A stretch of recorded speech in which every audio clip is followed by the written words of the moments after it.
think that now it's time to start. So welcome to everybody to the last session of the day. We are glad because we are with us to Edward Lee. He's very well known by the community, but let me to introduce himself so that everyone could know more about his personal life. Edward Lee has been working on embedded software systems for 40 years. After studying and working at Yale, Mead, and Dell Labs, he landed at Berkeley, where he's now professor of the graduate school in electrical engineering and computer sciences. His research is focused on cyber-physical systems, and he's the lead author of the open source software system Ptolemy II. Author of textbooks on embedded systems and digital communication, has recently been writing books on philosophical and social implications of technology. His current research is focused on a polyglot coordination language for distributed real systems called lingua franca that combines features of discrete event modeling, synchronous languages, and actors. And today we are fortunate because he will present a keynote entitled Determinism. So, Edward, we are waiting for you. Thank you, Elena. I will share my screen. So, first of all, thank you very much for the invitation to give this talk. It's very flattering, and it's a nice opportunity to talk to a community that I'm very fond of and have interacted with for quite a few years. And it's nice to have an opportunity to talk a bit about a personal obsession of mine. In fact, I'll start by just giving you some references to a few of these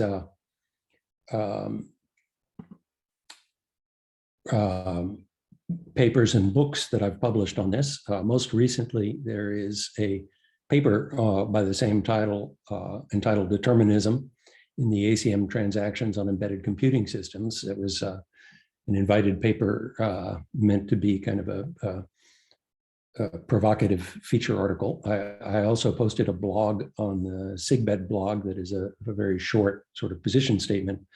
But if you look more deeply, the roots of my obsession with determinism really go quite far back, and they're both technical and philosophical. Here's 4 books that I worked on. The first one is System Design, Modeling, and Simulation using Ptolemy II, is focused on concurrent models of computation that are primarily deterministic.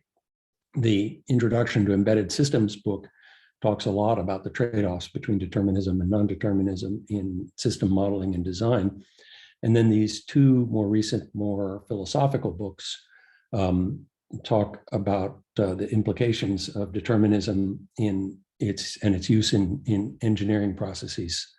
So I'm going to talk more from the perspective of these sort of higher level pictures rather than the deep technical details. So let's first start with what do we mean by determinism? And if you look in the literature from physics and philosophy, there's a number of definitions that you can find, but essentially most of them are focused around the idea that every action is a consequence of preconditions and fixed rules that govern how postconditions follow from preconditions.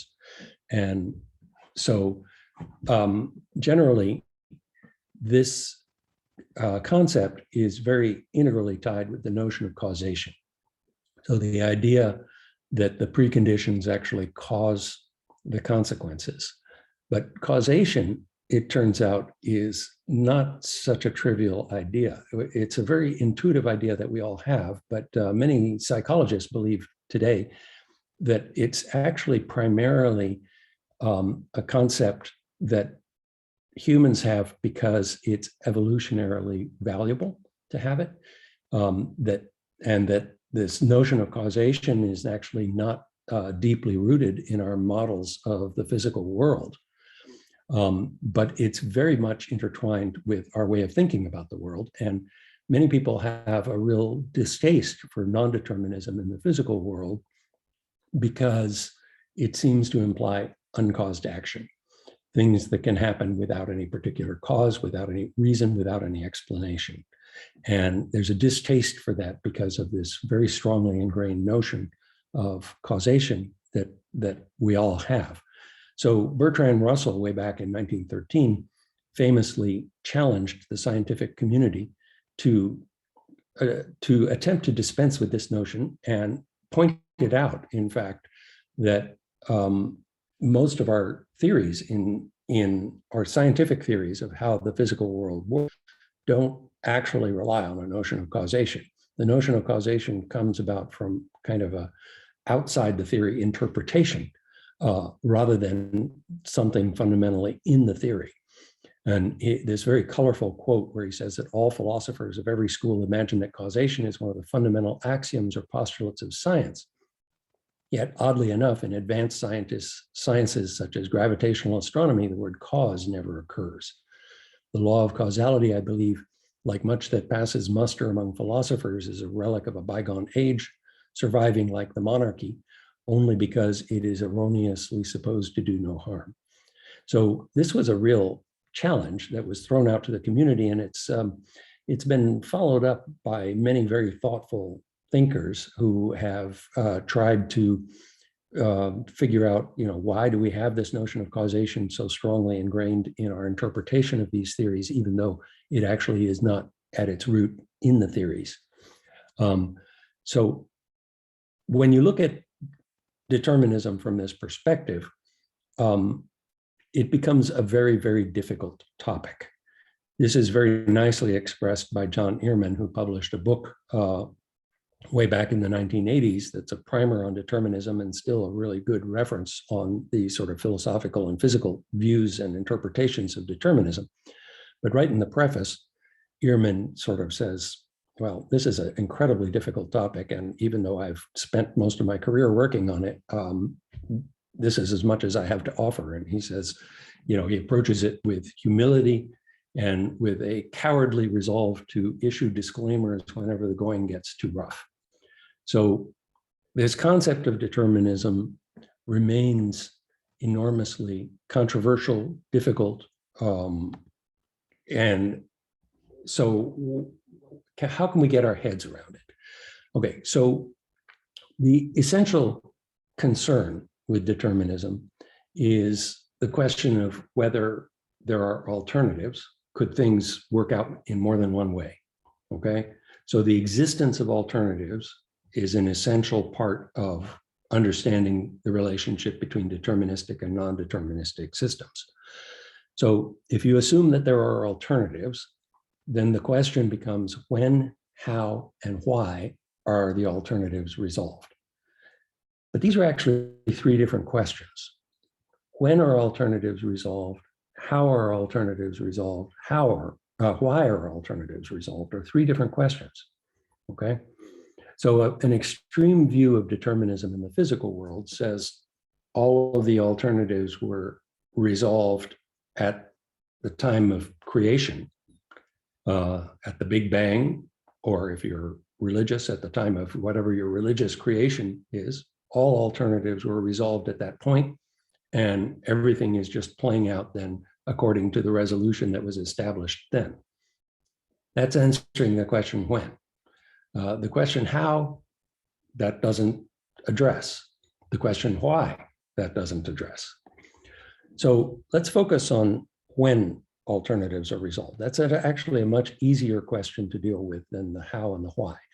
And in my most recent book, The Coevolution, which was published just last year, I go through a thought experiment where I try to consider the smallest possible, simplest possible universe where you might have a deterministic behavior or a non-deterministic behavior, okay? So I created this model, which is a simple state machine model of a universe that is an incredibly boring universe. Once it comes into existence, there are only two alternatives. It can tick or it can talk. Those are the two alternatives. Those are the possible behaviors of the universe. So in a deterministic universe, the resolution between tick and tock gets established at the time of creation, okay, which in the book I call the little bang, because this is a little universe, okay? So at the little bang, you resolve whether you're going to tick or tock upon coming into existence. So you transition from the nothingness initial state to being one or to being two. But once you've come into existence as being one or being two, you will either tick or tock, and it's preordained. Now you could construct another state machine model of this universe where when you come into existence, the resolution between ticking and tocking has not been established. So the choice, the resolution between alternatives occurs later in this particular model. And so this is a model of a non-deterministic universe in the sense that once it comes into existence, multiple alternatives still remain possible. Now, the key observation about this, about these two universes, is that an objective observer, one that does not interact with the universe, doesn't affect its behavior, absolutely cannot tell the difference between these. They're indistinguishable, completely indistinguishable. And I develop in this book a proof of this.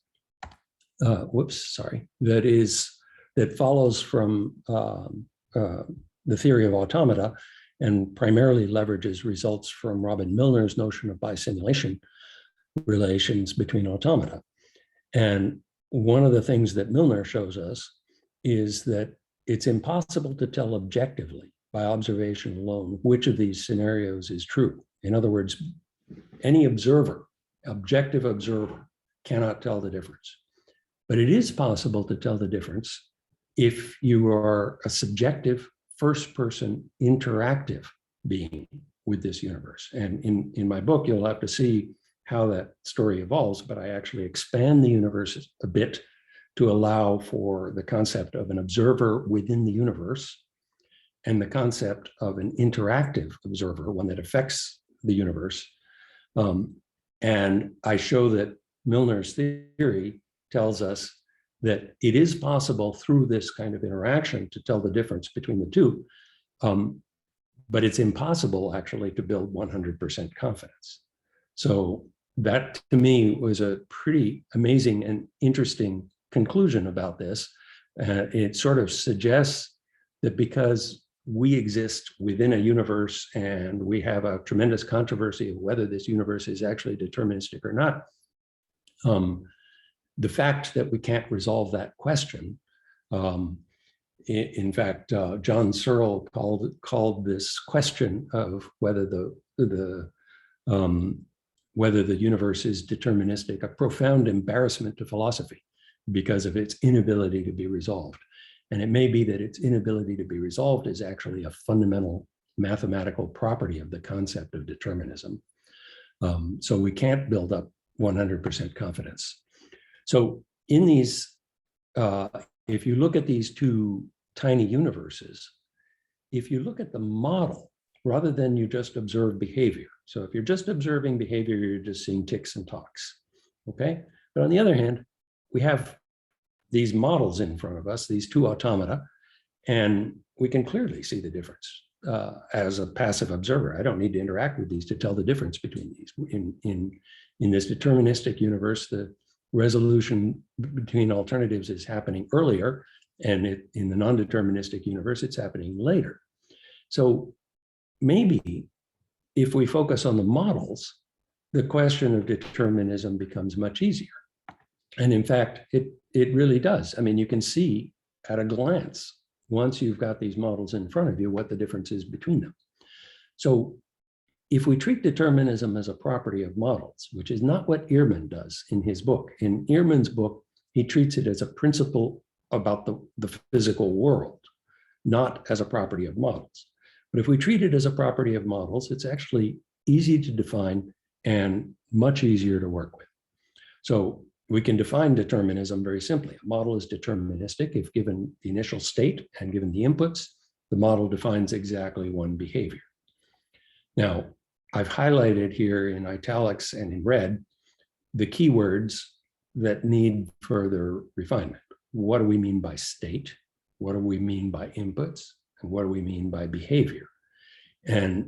But if we're certainly anyone in the software engineering community would have no trouble coming up with models that have very clear definitions for these terms. Exactly what is the state? Well, for a program, it's the current valuation of all the variables. What are the inputs? Well, those are, bits that come from the outside world, maybe all at once at the beginning of the program execution, maybe during the program execution. What is the behavior? Well, there you have to be a little bit more careful because the same program could be deterministic or non-deterministic depending on what you mean by behavior. So for example, do you include in behavior the heat generated by executing the program? Or do you include the timing behavior of the program? Or do you just talk about the binary outputs of the program? So if you define behavior in different ways, the same program could be deterministic or non-deterministic. So you really have to be careful in defining these terms before you can even answer the question of whether you're dealing with a deterministic model. It turns out that deterministic models have proved incredibly valuable in engineering. Single-threaded imperative programs are deterministic if you define behavior to be the sequence of valuations of variables in the program. Okay? Instruction set architectures are deterministic, again, if you define behavior appropriately. Synchronous digital logic, which underlies the execution of all of these, is also deterministic if you define behavior appropriately. I'd like to emphasize that we want to avoid confusing the map and the territory. The models here are deterministic.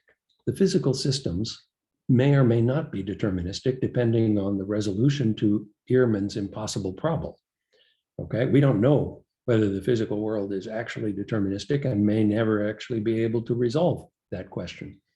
And from a practical perspective, it's not deterministic for any practical purposes, right? The physical system that is this integrated circuit board that's executing this single-threaded imperative program, will it behave deterministically? In other words, given the same inputs, will it always give the same behavior? Well, no. The chip might overheat and misbehave. The circuit board could be dropped in salt water, in which case it will behave really quite differently because salt water conducts electricity. There's all kinds of things that can happen in the physical world. Alpha particles could flip bits.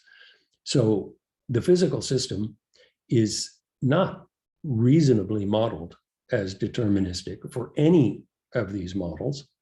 And yet we have learned to make physical systems that are astonishingly faithful to these deterministic models. The probability of the behavior of the physical system deviating from the models, we have figured out how to make it extremely small.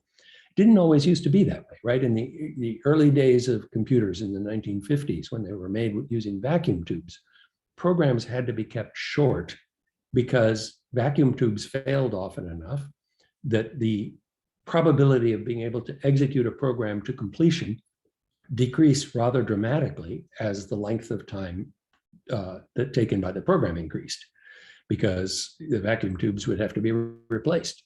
So you had to keep your program short in order to have a reasonable confidence that they would execute to completion. We've figured out how to overcome those kinds of limitations, and these deterministic models have proved unbelievably valuable. I mean, the fact is that today, the world's financial systems depend on these deterministic models. All of our money is in them. We've given up on paper ledgers. Everything is recorded electronically. This would not have been the case in the 1950s. It could not have been. We didn't have the technology to make physical systems that were sufficiently faithful to these deterministic models. So the value of these deterministic models is enormous. Let's look at the value of deterministic models. And this is elaborating on something that's in this Transactions on Embedded Computing System paper, published just a couple of months ago. So one key property of deterministic models is repeatability. Given the same input, you get the same outputs. Now, Why does that matter? Well, one key property is that it enables regression testing.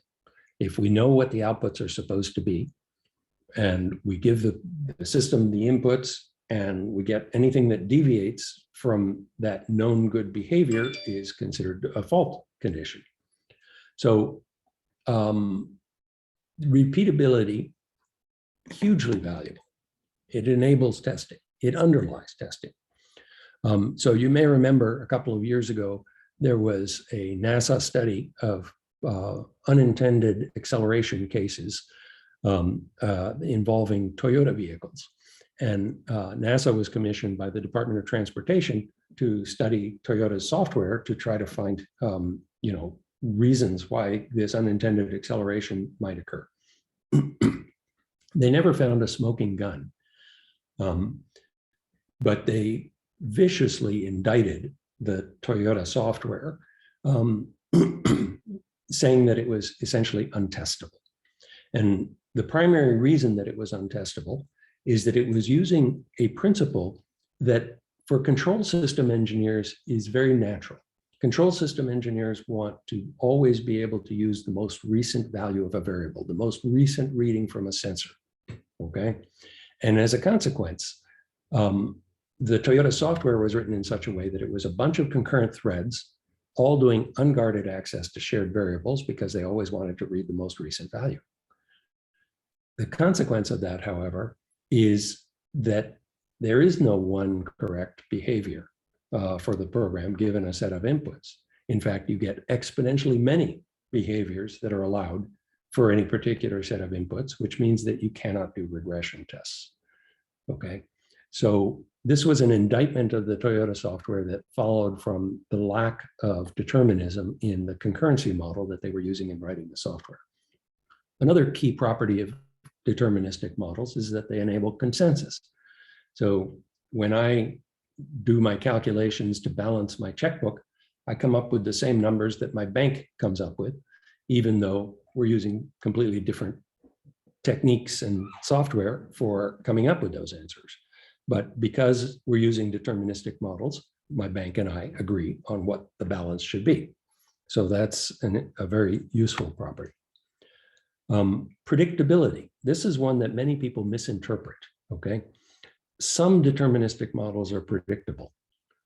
Many, in fact, most deterministic models are not actually predictable. Wait a minute, not predictable. How can you have determinism and not be predictable? There's a wonderful thought experiment by Lewis and McGregor published in 2006. And they considered the problem of two spheres colliding, okay? And they constructed a deterministic model using Newton's laws for these collisions of spheres. Completely deterministic model, okay? There's no alternatives. Given the initial state, initial conditions, the trajectory is completely defined by the model and it's unique. But then they asked the question of how could they use this model to predict the behavior? And they said, well, what if we measure the positions of the spheres optically? So we're just gonna, use some optical technique to measure their position. And then they want to see, calibrate to what precision they need to know the initial conditions and find the wavelength of light that's required to optically measure the position. And they say in their paper that in order to predict the position after just 35 collisions with any degree of accuracy, they need light where a single photon of such light would have more energy than is currently posited for the entire universe. One photon, okay?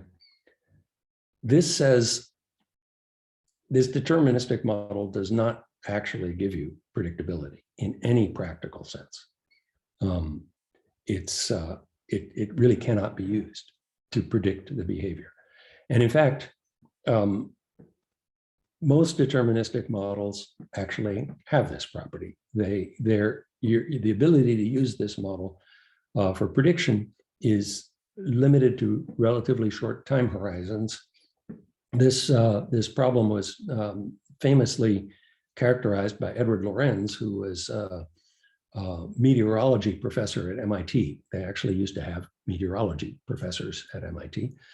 And Lorenz was a pioneer in the 1950s of using computers to do weather prediction. And he was very frustrated because everyone was hugely optimistic that they would be able to predict weather well into the future, given the extremely good models of thermodynamics that they had and a reasonable number of sensors. But in fact, he discovered that he was unable to predict weather more than a few days into the future, even using the best models. And he identified that the problem was actually fundamental, that it wasn't just a practical limitation in the lack of sensors or the lack of accuracy in the sensors, but that there could not be a technique that would actually do prediction more than a few days in the future. And it's because of this phenomenon that was later called chaos, and a whole theory developed around chaos theory that identified that deterministic models are in fact not always predictable, in fact often not predictable. This shows up in practice, even in deterministic software. It's a really wonderful paper by Lothar Thiele from ETH in MSoft in 2015, where he constructed a completely deterministic model of a real-time scheduling problem. And in fact, often real-time scheduling people do work with deterministic models. They assume execution times are known, for example. So the real situation in practice is much worse because execution times vary. But Lothar showed that even with this deterministic model, a very straightforward real-time scheduling policy can exhibit chaotic behavior. And here is a plot of response times versus jobs that you can visually see is chaotic. And he identified that this made it impossible to predict the behavior of this software, even if your models were completely deterministic. So fault detection is also another key property of deterministic models. Since you have correct behavior is well-defined, that means the converse, incorrect behavior, is also well-defined. And as a consequence, you can use this to detect faults. So we do this all the time. For example, we have a simple deterministic model of computer memories. The bits that we put in should be the same as the bits that we get out. We have deterministic algorithms that check to see whether that is actually the case, like a cyclic redundancy check, a CRC check. Because the correct behavior is well-defined, we can have an algorithm that detects deviations from that correct behavior. And in fact, with a few more bits, we can even correct behavior, make it correct when errors occur and the deterministic model is not actually followed by the physical system. So fault detection and fault correction are both properties that follow from determinism. Simplicity is also a very nice property of deterministic systems. You have one correct behavior for each input. And unsurprising behavior. Sometimes being boring is good, having the system behave as predicted or as expected. A more subtle one is composability, right? If your components have well-defined behavior and your composition mechanism is a deterministic model, then your composition of components will have a well-defined behavior. And that becomes much more difficult with non-deterministic models. Now, at this point, there's probably many of you who are saying, wait a minute, I work with non-deterministic models all the time and I like them. And this is baloney, right?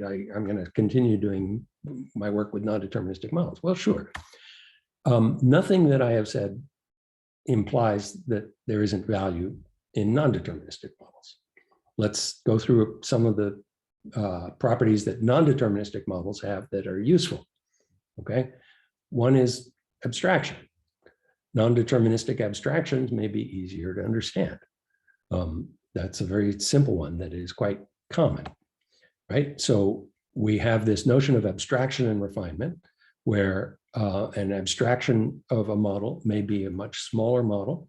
In order to be a sound abstraction, it has to admit all the behaviors of the model that it is abstracting, okay?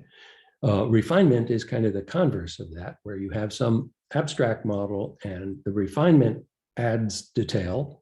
It becomes a bigger model normally. And it has more detail, but it exhibits behaviors that are all encapsulated by the abstract model, and if it's a valid refinement. So abstraction and refinement are relationships between models. Okay. Another valuable feature of non-deterministic models is that they can be used to model uncertainty about the world. So in particular, we can model something that is not fully understood. So for example, if you're building a self-driving car, you probably don't want to work with a deterministic model of pedestrian behavior because we don't understand pedestrian behavior very well. It has many subtle aspects where the pedestrians will behave in certain ways given, gestures that the cars are making. Often pedestrians make eye contact with the drivers of cars and behave in different ways depending on how that contact occurs. We don't really have good models for, certainly not good deterministic models for this. So this uncertainty about the world is something that we can effectively model with non-deterministic models. Now there's a flip side to that, which is non-deterministic models can also be useful to model uncertainty about a design, in particular, deferring design decisions. You're not sure yet whether you want the behavior to be this or that. So let's build a non-deterministic model that allows both behaviors. Now, I want to zero in a little bit on the relationship between these two because these two are completely different uncertainties. Okay, uncertainty about the world and uncertainty about the design. The first is uncertainty about physical things, the thing in itself, to use Kant's term, whereas the second one is uncertainty about a model. It's not uncertainty about the thing in itself, it's uncertainty about the model. So these are different things. And in fact, in my earlier book, Plato and the Nerd, I go into quite some detail in analyzing this relationship between models and things. Okay, and we have a correspondence to the notion of abstraction and refinement, but it's not really abstraction and refinement. So in this book, I talk about what I call scientific models, where it's incumbent on the model to match the physical thing. So what a scientist does is try to construct models whose behavior emulates the thing being modeled. What engineers do is the mirror image. They construct physical things whose behavior matches that of a model. Okay. Now, anytime you split the world into two segments, you're obviously making huge approximations because the fact is that every engineer uses scientific models and every scientist uses engineering models. So these are not, I'm not trying to classify people into two categories as being either scientists or engineers. I'm trying to classify models into two categories. And it depends on the purpose of the model. If the purpose of the model is to emulate a physical thing, that's a scientific model.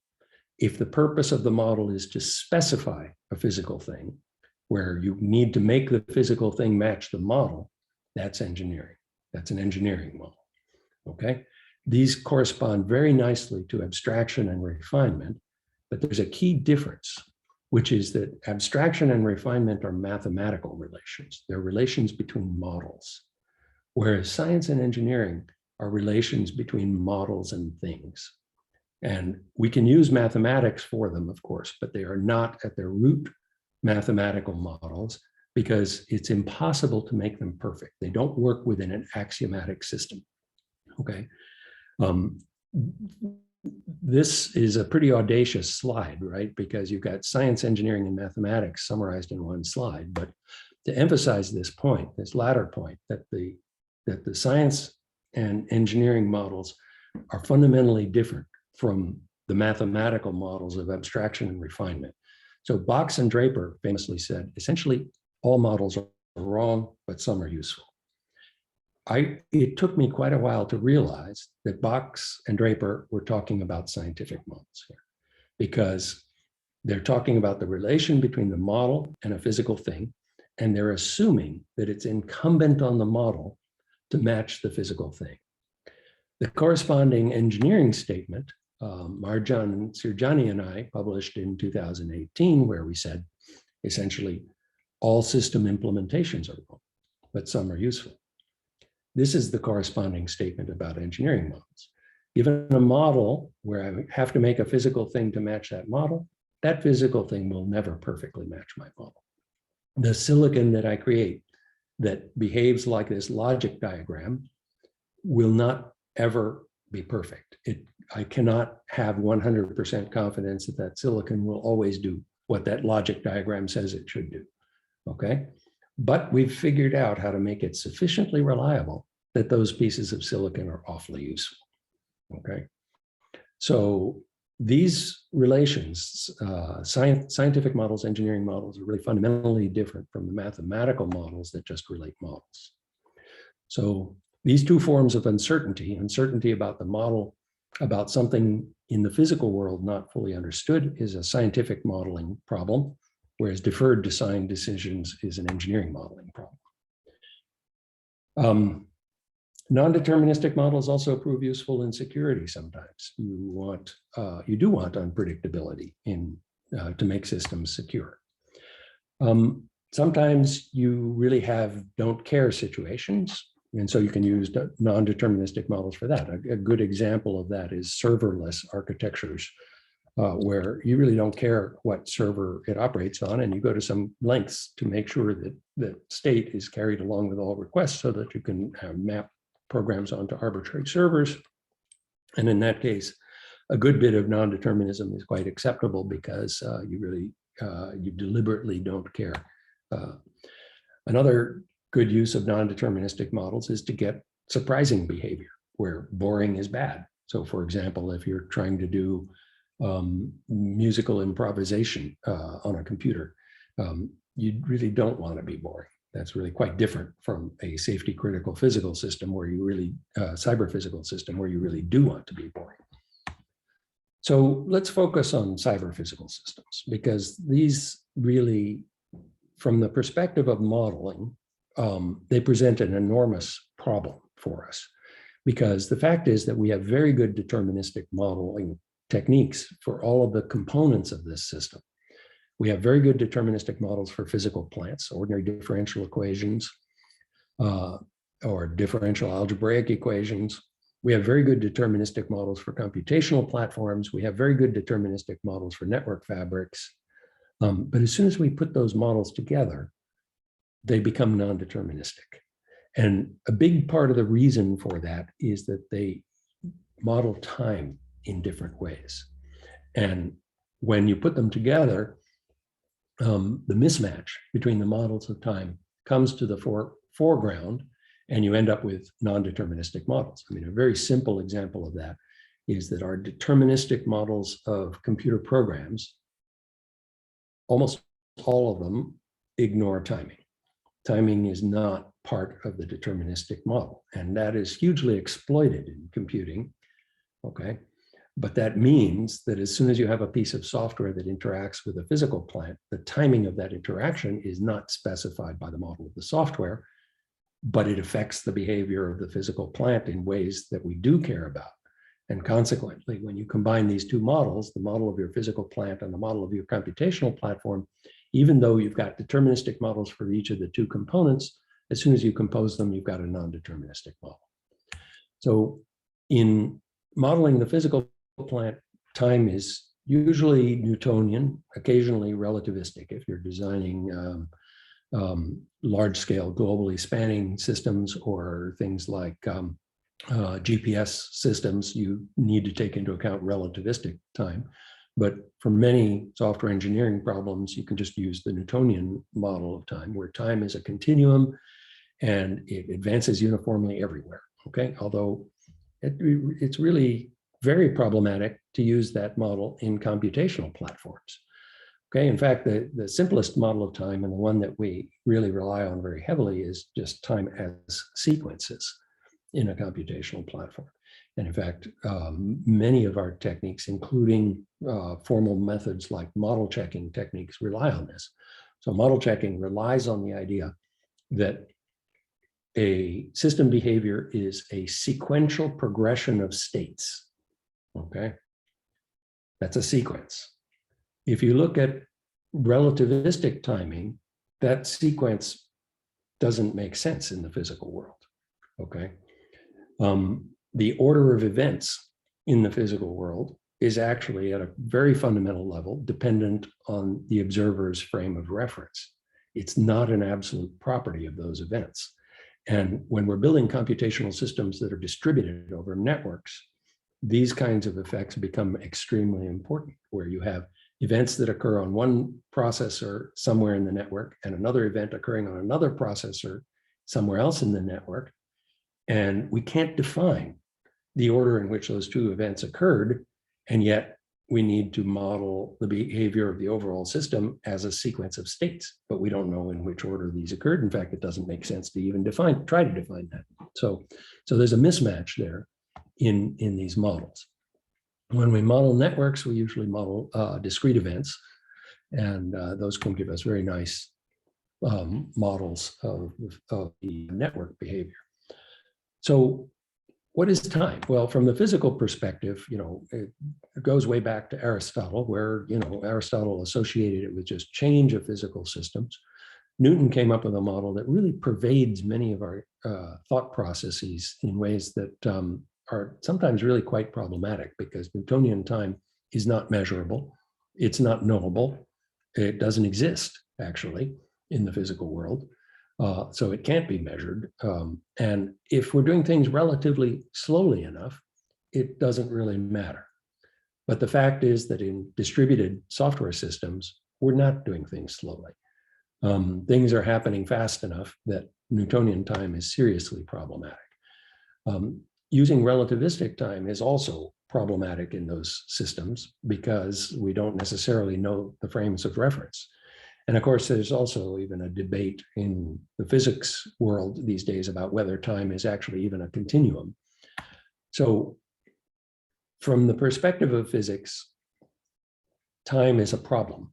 It's the same, just like Ehrman gave up on trying to get a real complete handle on determinism from the perspective of the physical world, we have the same issue with time in the physical world. Richard Muller wrote this wonderful book called Now, published in 2016, where he actually describes a theory of time, but he admits that his theory is untestable unless we happen to get a couple of large black holes that collide somewhere near us. And then he says we might be able to test his theory. Carlo Rovelli wrote a book, published a book 2 years later called The Order of Time, where he says that the nature of time is perhaps the greatest remaining mystery. So how can we build systems based on something we do not understand? Well, once again, we need to think about whether we're doing scientific modeling or engineering modeling. So is our goal for our models to accurately reflect the timing of the implementation? Or is our goal for the implementation to accurately reflect the timing of the model? These are two different goals. And the first goal leads you immediately to the problems that Rovelli and Muller raise that date back to Aristotle, where we don't know how to model time at the levels of precision that we need when we have things occurring at sub-nanosecond scales across kilometers.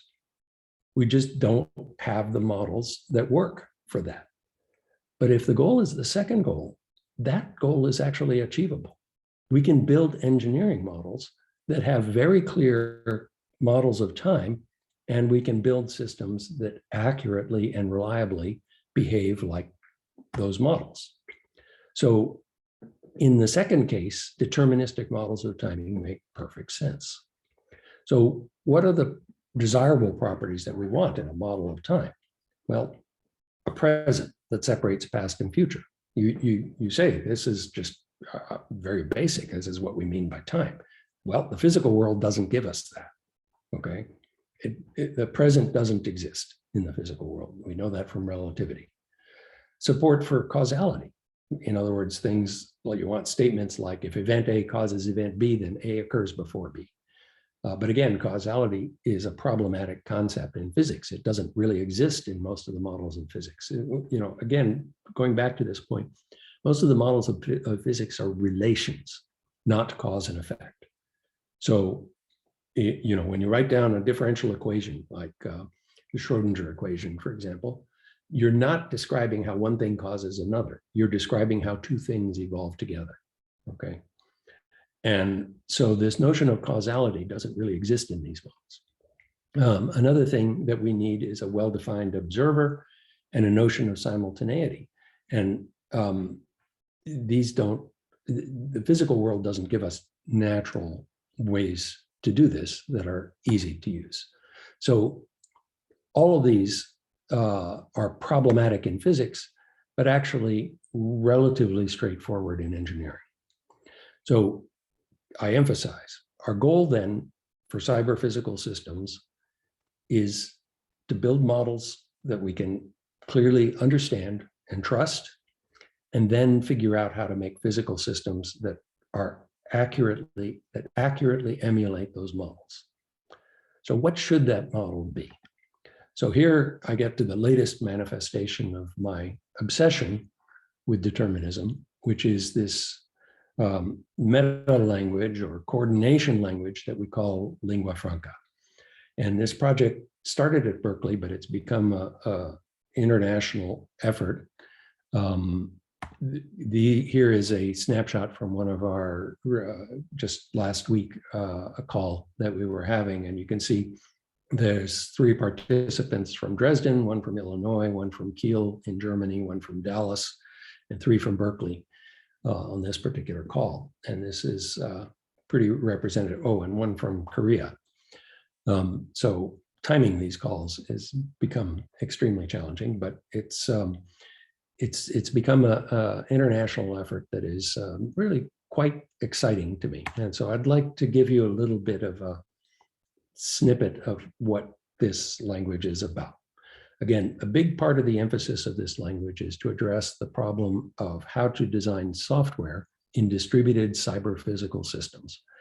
And the goal is to have very clear deterministic models of the behavior of a distributed system and a practical way of realizing a physical realization that with high confidence behaves like the model. Okay, so the first thing to note is that this language is not a programming language, it's a coordination language. So in particular, it uses pre-existing programming languages, and currently there is at least partial support for 5 programming languages: C, C++, Python, TypeScript, which is a dialect of JavaScript, and Rust. And there's partial support for all of these. The most complete implementation is in C. And a big part of the reason for that is the interest in being able to build embedded systems. So in a lingua franca program with the C target, a component is called a reactor, and it has reactions, and reactions specify what events they are reacting to. They can be reacting to input events, timer events, actions of various kinds, such as actions from some asynchronous external stimulus or some locally deferred action. In this particular example shown on the screen, we're reacting to program shutdown by then invoking a chunk of arbitrary C code. So we have this funny delimiter, this bracket equals, and the body of the code here is code written in the target language, which in this case is C. And then we compose reactors. So this is one of the simple examples in the examples directory on the repo is a reflex game, which measures the reflex time of a user. And it composes 2 reactors, a random source and a piece of code that gets the user input and interconnects them. And so this is where the composition comes together. So this is a reactor-oriented composition layer. And our colleagues at Kiel in Germany developed this very beautiful interactive visualization of the program. So as you write these programs, this very nice diagram gets created right along with you. And it's a hierarchical diagram, so it scales well with programs and so forth. And it's really very elegant.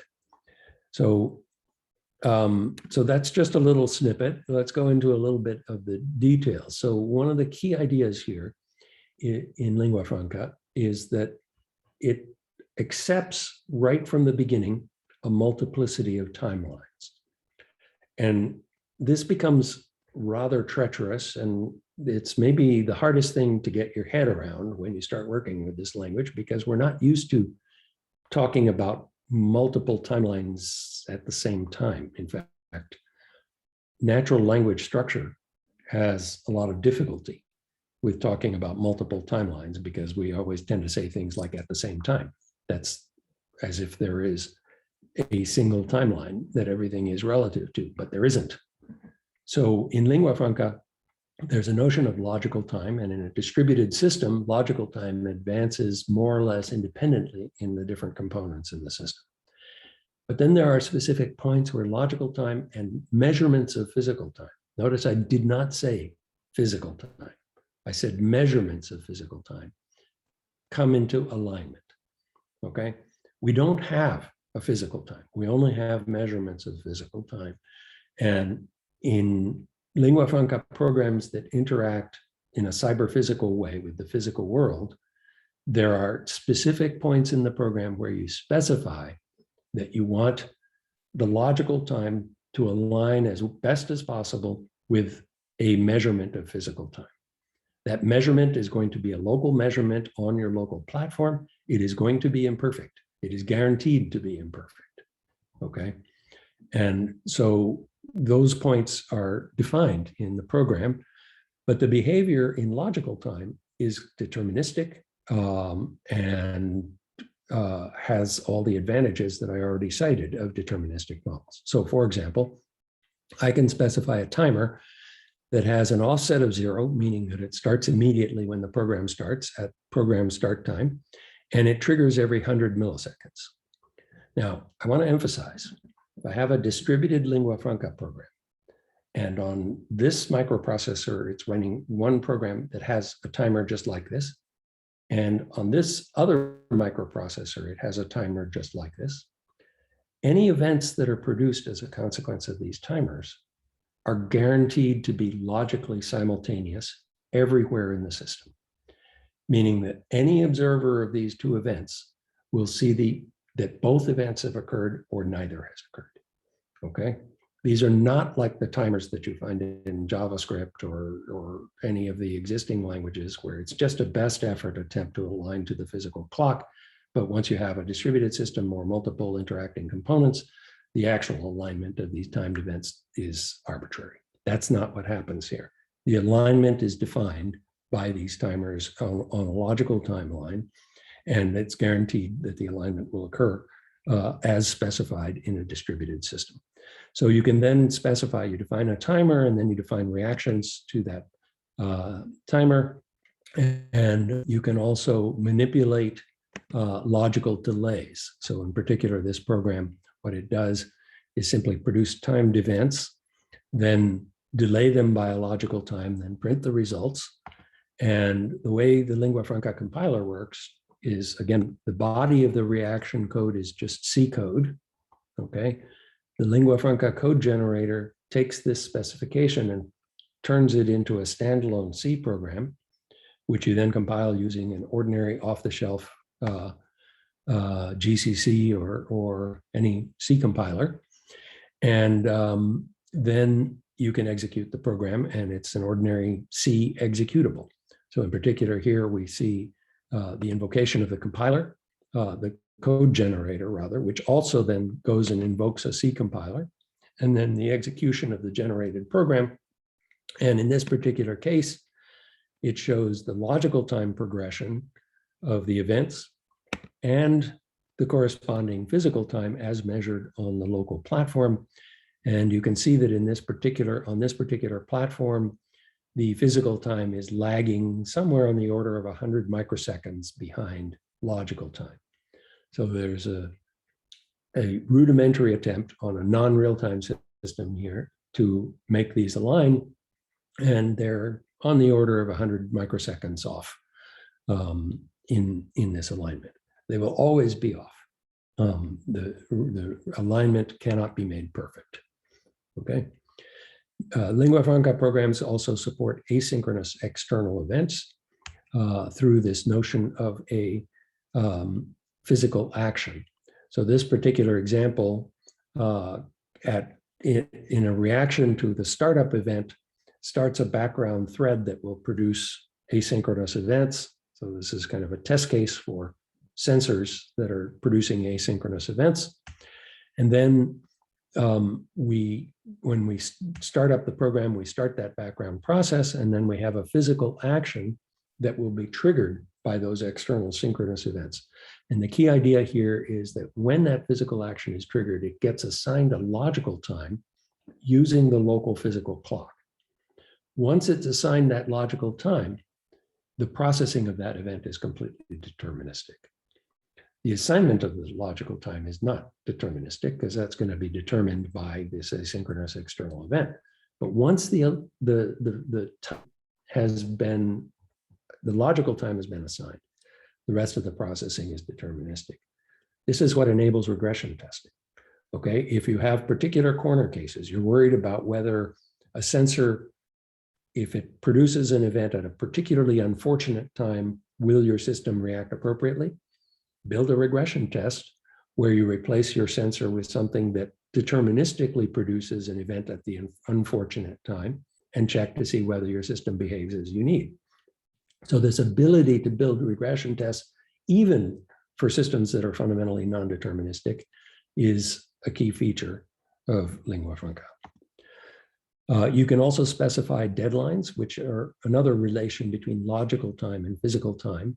And speaking of physical time, I'm running low on physical time, so I'll just let you refer to the lingua franca literature to understand the deadlines, and then just sort of gloss over a couple of high order issues. One is you can create federated lingua franca programs where you map different components of the system onto different processors, and the communication between these components gets synthesized by the code generator, and the semantics of the interaction is preserved. So if you have timers, for example, that are distributed across this system, the events of those timers are guaranteed to be aligned. We have two different mechanisms for coordinating those distributed systems, but again, I'll let you refer to the literature and pop up back to the top level again, which is, what about this determinism? Well, we have a deterministic model, okay? But there's possible fault conditions. There's assumptions behind this deterministic model. So in particular, if deadlines are violated, okay, whether or not a deadline is violated is not actually part of the lingua franca model. That's dependent on the execution platform and what's going on the execution platform. So it's a way for non-determinism to sneak into the model. But the key point here is that we have a deterministic model and a mechanism for creating faithful realizations in the physical world. But those faithful realizations will never be perfectly faithful. So the deadline mechanism is a way to detect violations of our faithfulness of that physical realization and to react accordingly. So this is using determinism to enhance fault detection. That's what this is really about. We have the same kind of mechanisms for federated execution, where we are able to detect violations of our assumptions and act accordingly. Contrast this with pretty much all the distributed software mechanisms that are out there today, with the exception of a few very low-level things that are designed for embedded systems on specialized networks, and you have something really quite unique. So again, the value of models. In science, the value of a model lies in how well its behavior matches that of a physical system. In engineering, the value of a physical system lies in how well its behavior matches that of a model. A scientist asks, can I make a model for this thing? An engineer asks, can I make a thing for this model? These are completely mirror images of one another. And a lingua franca program is an engineering model. So its value depends on the ability of the physical system to match the model. If I give deadlines that are unrealistic, the physical realization will not match the model, and my deadline handlers will get non-deterministically invoked. But if I give deadlines that are realistic for my given platform, then I get deterministic behavior. So I'm running out of time. I think I've run out of time. I do want to point out that I'm well aware that determinism has its limits. I refer you to a paper that I published in November of 2016 that actually shows a very fundamental result, which is that any set of deterministic models that's rich enough to encompass Newton's laws plus discrete transitions is incomplete. So that means that non-determinism is unavoidable. And I'll let you read that paper, but the key point here is if non-determinism is unavoidable, shouldn't we embrace it? Well, death is unavoidable, but you might want to try to avoid it anyway. Okay. And so this really isn't a good argument for giving up on determinism. The question is not whether deterministic models can describe the behavior of cyber-physical systems. The question is whether we can build cyber-physical systems whose behavior matches that of a deterministic model. That's a different question. So determinism, in fact, enables fault-tolerant, resilient design. It doesn't interfere with it. It is not in contradiction with it. So I'll close with references to my work on this, and apologies for running right up against the time limit. Thank you very much.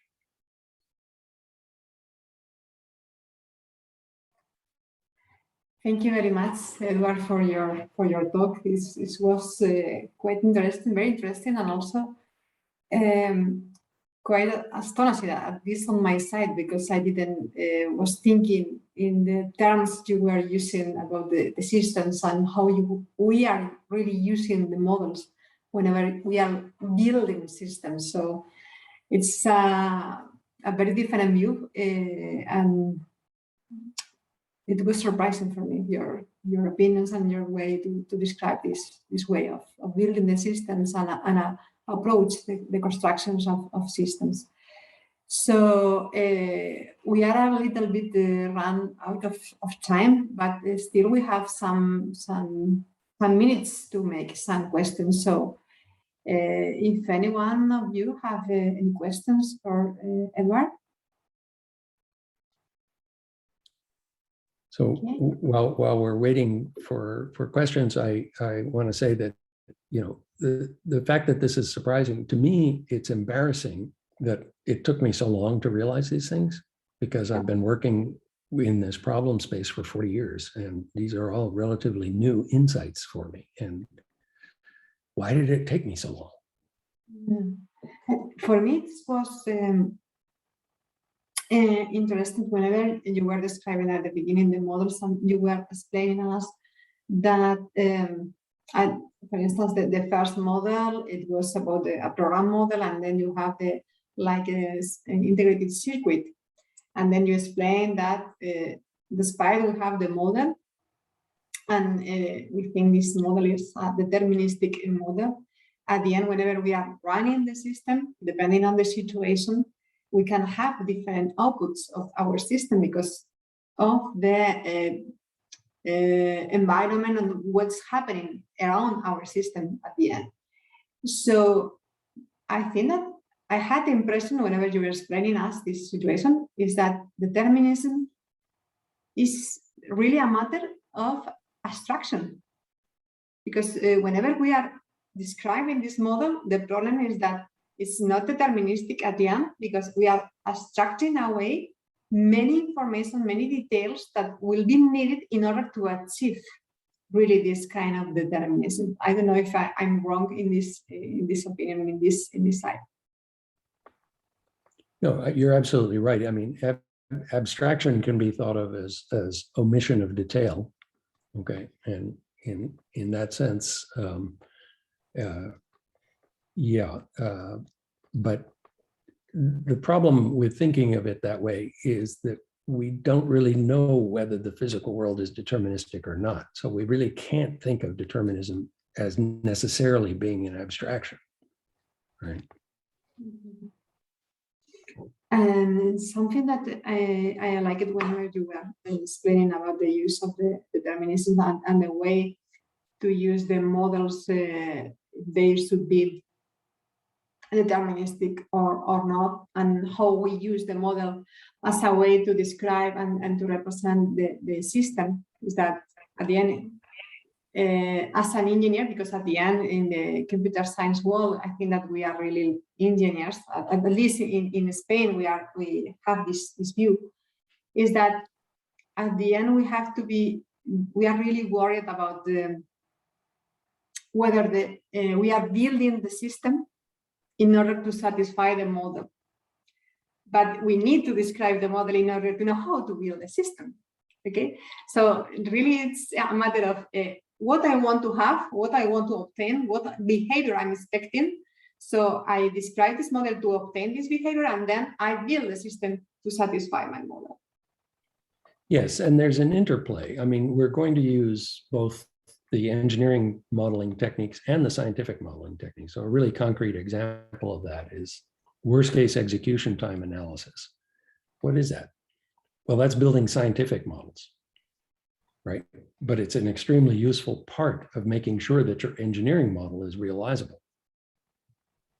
I think there's a raised hand from Mauro, tech support. Yes, Mauro. Please, Mauro. Hey, well, first of all, thank you very much for the really inspiring talk. I would just like to make a question. So what about the probabilistic models instead? I mean, that have been used both in science, in engineering. Are they more deterministic or undeterministic or non-deterministic? So how we use them? I have a whole chapter on that question in my book, Plato and the Nerd.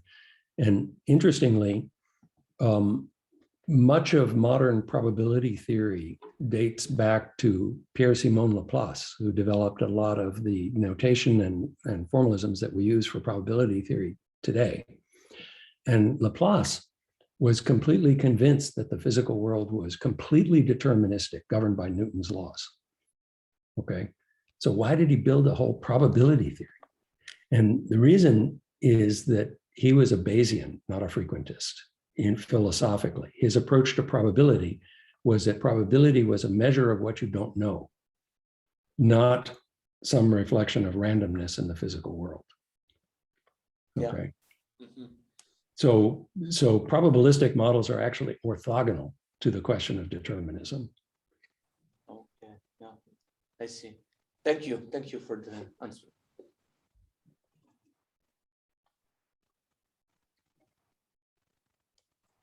More questions?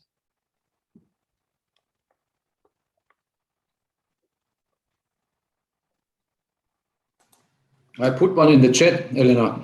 This is Olaf. I didn't receive anyone, so I will take it. I can ask myself. Yes. Thank you very much. Let's go ahead. Yeah, thank you very much, Edward. Very inspiring keynote. I was wondering how lingua franca, your language, deals with communication problems or modeling error situations.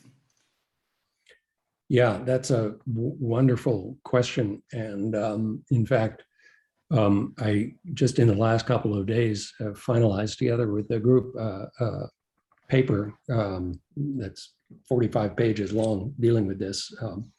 And the essential issue is that in a distributed system, there are fundamental limits which are attributed. One of the clearest articulations of them is attributed to Eric Brewer, who came up with what is called the CAP theorem, which says that if you look at consistency, availability, and network partitioning, he essentially said that you can only have two of those three properties.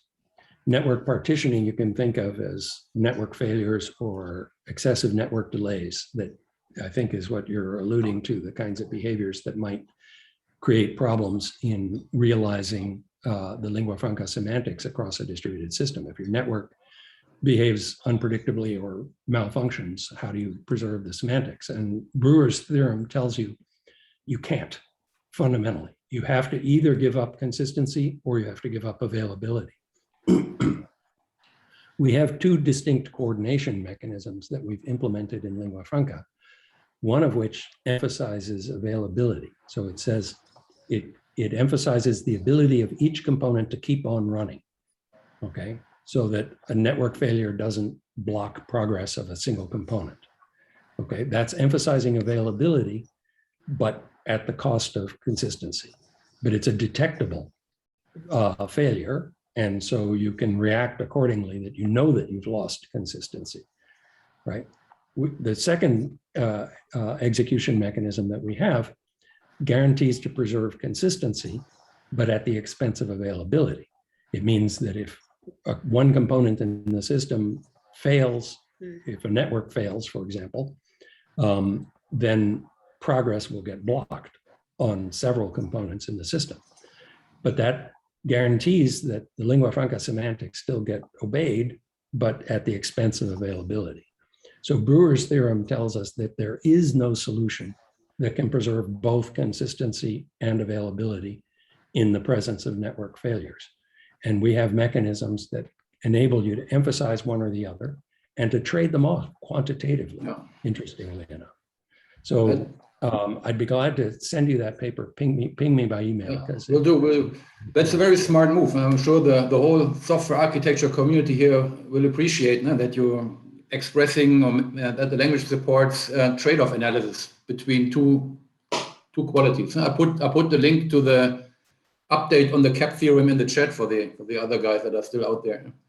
I asked a question with something else in mind. Workflow languages like BPMN or business process execution language, you look at simple models and it looks straightforward and you can express concurrency and alternative routes. But when it comes to expressing business level failures or mistakes, invalid input arrives or input doesn't arrive in time, things like that, and it gets really difficult to model that. And that has, in my opinion, limited the success of some of these languages to some extent. So it's something, lessons learned in different communities that hopefully can benefit your work, and that you don't run into the same usability issues when adding such concepts to your language. Yeah, that's part of the reason that we've included in the language specific fault handling mechanisms. And this to have language support, first-class language support for the CAP theorem, that's a smart move, I think. Very good. Thank you. Question answered.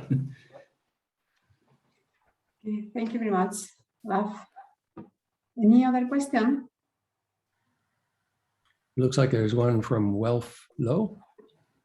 Well, I'm probably I think that yes, well, please go on. Thank you. So thank you, Edward, for the talk. That was really interesting. Cyber-physical systems are programmed today, and more often than not, they do not fail. So what would be the trajectory from the way they are programmed today to lingua franca? So what do I have to forget, and what do I have to learn in order to adopt this way of programming these kind of systems? And what are the promises you make when I do that? So to say, what is the benefit that I get once I have adopted lingua franca instead of just hacking C, let's say that. Yeah, so we have another paper that I could send you that also has not been published, that's under review. But one of the things that it does is it looks at a particular challenge problem, in particular the AutoWare open source self-driving car stack, which it turns out uses ROS2 as its communication fabric. And you're right that it mostly works, but we show in this paper that it fails in very interesting ways rarely, okay?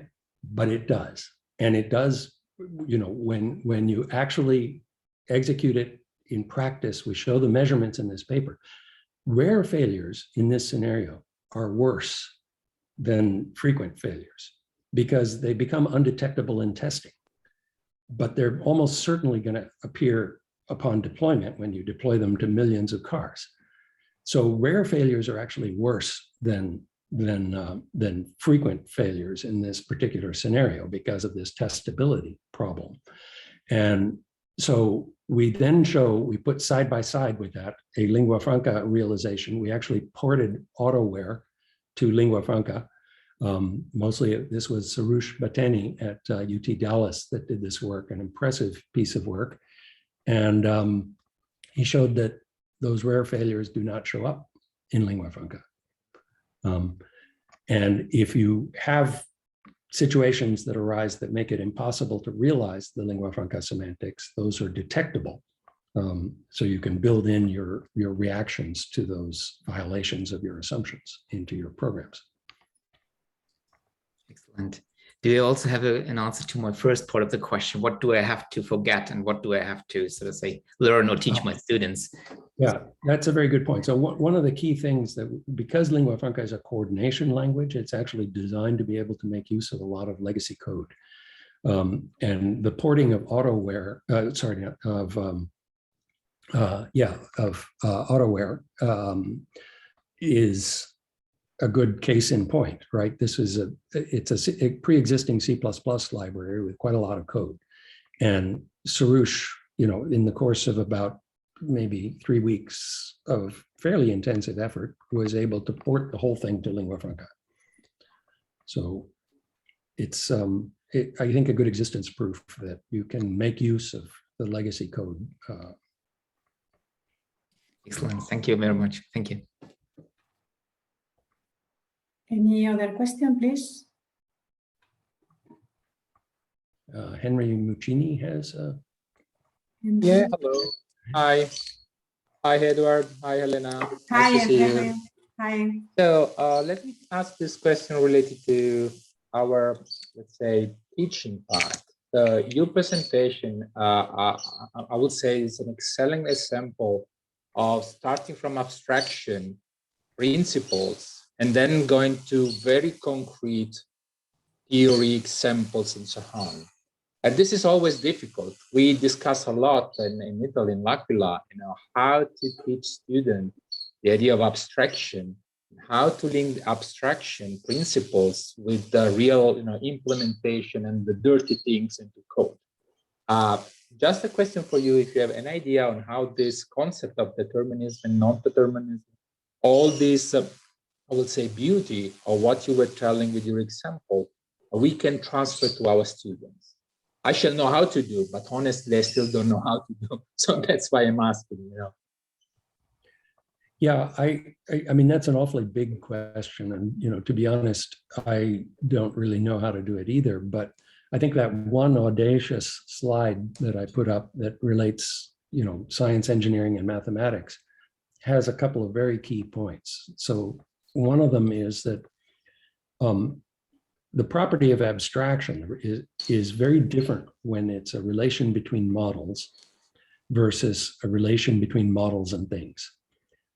Those should be treated as completely different kinds of abstraction, okay?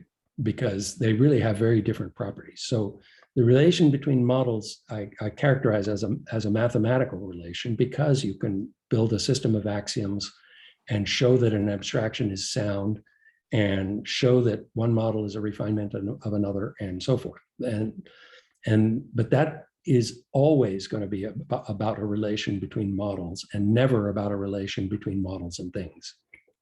I think when you get to relations between models and things, that's where the story changes in rather significant ways. And you have to take into account the fundamental limitations that I think are well characterized by Box and Draper, that all models are wrong, or by, me and Sirjani, that all physical realizations are wrong. And those don't occur in the mathematical relation between models because those can be simply true or not true, right? So I think it's an important distinction to be making whenever you're talking about abstraction.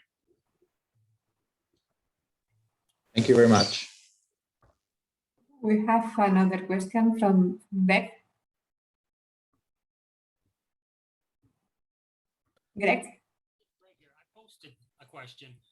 We cannot hear you very well. Oh, can't hear me very well. That's better. I think Can you hear me now? No, yes. Okay, I'll talk louder. I just posted a question for you. Fascinating talk.